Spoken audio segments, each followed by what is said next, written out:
Hey, vinyl community, and welcome YouTubers from everywhere. My daughter got me this nice shirt for Father's Day. How about that? Little hopefully quickie video here today. I want to show you and tell you a little bit about my two most expensive records. No, not the most valuable. These are just the ones I paid the most for. A couple of these, a lot of you won't be that familiar with. One of my favorites, Madeleine Perrot, Half the Perfect World, MoFi, double LP, half-speed mastered. Paid $175 for this record. Why is that? Well, it was never issued on vinyl. It was CD only, because this is a 2008 record, and it was only issued on CD, but the folks at MoFi like Madeleine Perrot. They've done 3 of her records. I debated for quite a while before picking up this record, and I have all of her records on vinyl. They all sound great. Remastered by Rob Laverde, half-speed mastered, and high-quality pressing. These kind of records are getting harder to get, and I watched for quite a while before I bought this record. Just was really painful, but I'm a completist on Madeleine Perrot, so finally I had a want on Discogs, and they just didn't show up, not mint copies.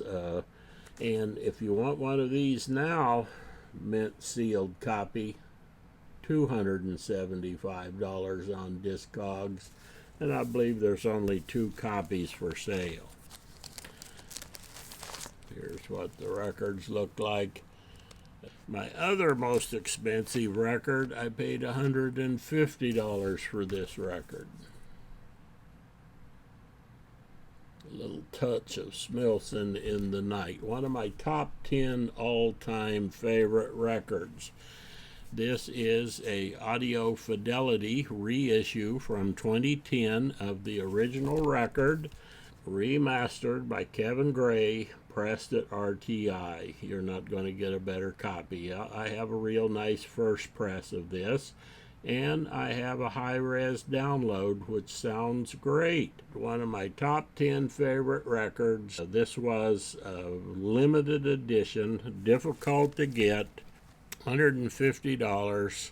There are none for sale on Discogs right now, so if you want one of those in any condition, you're out of luck. What started me on Madeleine was one of her first records, not her first, but this early one, Careless Love. It's in one of those Blake sleeves. I'm not going to take it out. And my buddy Paul, Baraka P-Dub, here a few years ago, he talked about this record as being one of the best sounding female vocal records in his collection. And my sister got the CD when this come out. This is kind of in my sweet spot, New Orleans music. So I picked up this record is being pressed. You can buy these off of Amazon, and generally her records all sound good. But I picked up one off of Amazon. Dull, sounded like crap. Of all the new records I've got of hers, it was the worst sounding one. Had to go to Discogs, picked up a mint copy, $110. This was my first Madeleine Perrot that I had to spend some money on. You're not going to get any less today. Generally speaking, you're going to pay considerably more for that record. It seems to be a little bit more common than the other one.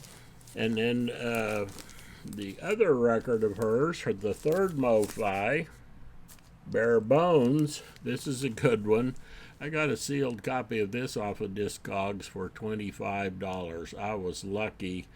One popped up and I grabbed it, and now if you want a mint copy of this record, $100. This is at least the 3 My point of the little discussion here today, these really high quality records that are in limited, the prices are only going up on them.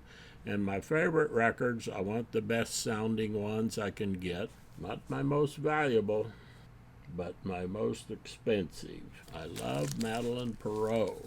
So keep them spinning and see you all over at Discogs.